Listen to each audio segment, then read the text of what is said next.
পরেশ রাম দাস, যিনি এই মুহূর্তে তৃণমূল কংগ্রেসের এমএলএ, তার বিরুদ্ধে সরকারি জমি দখলের অভিযোগ ছিল। এবার 15 দিনের মধ্যে জমি খালি করার নির্দেশ দিয়েছে প্রশাসন।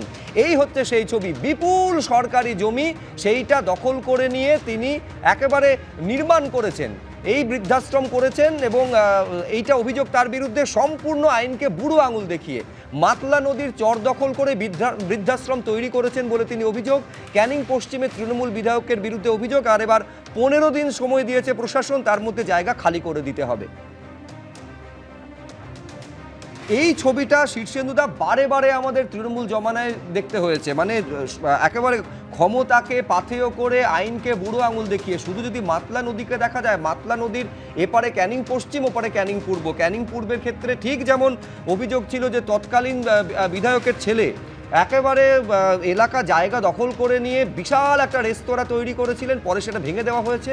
ক্যানিং পশ্চিমে সেই একই ছবি, মানে আইনকে বুড়ো আঙুল দেখানোর যে প্রবণতা, সেটা কিন্তু রাজ্য জুড়ে দিকে দিকে। সব জায়গায় রাজ্য সরকার ব্যবস্থা নিতে পারবে তো? প্রত্যেকটা জায়গাতে, আজকে মাদলা নদীর পাশেই বলুন আর শালবনীতেই বলুন, প্রতিটা জায়গায়। আর এই যে বললেন না একটু আগের একটা কথাতে, যে লাল সুটকেসটা দেখেছেন, এটা ছবিটা হচ্ছে সোহম চক্রবর্তীর ছবি।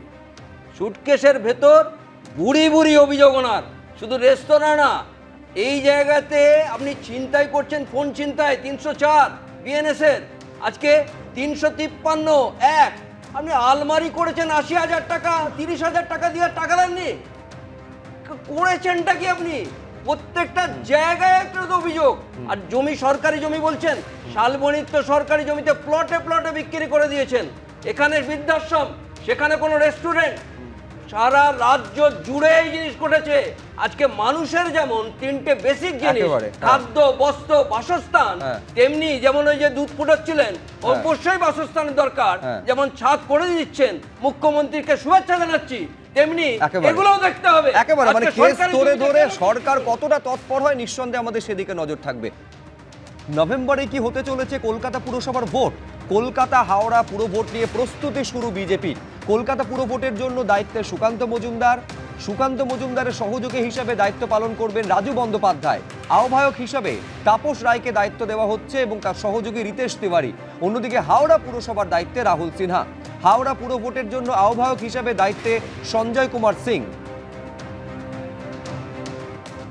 বিজেপি কর্পোরেশন নিয়ে চিন্তা ভাবনা শুরু করে দিয়েছে, প্রস্তুতি শুরু করে দিয়েছে। কমিটি গঠন হয়েছে কোনো পুরসভা নির্বাচনের জন্য?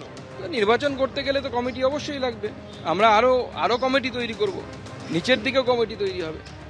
এই ধরনের কোনো অভিযোগ তো আমরা পাইনি যে তৃণমূল থেকে বিজেপি থেকেও ঢুকছে। বিজেপিতে যারা আছে তারা আছে, অবশ্যই আছে। আর পার্টি বাড়তে গেলে নতুন লোক ঢোকে, সময়ের সাথে সাথে নতুন লোক ঢুকবে। তার মানে এই নয় যে যারা ছিল তাদের গুরুত্ব কমে যাবে, এরকম কোনো বিষয় নেই। এবিপি আনন্দ, এগিয়ে থাকে, এগিয়ে রাখে।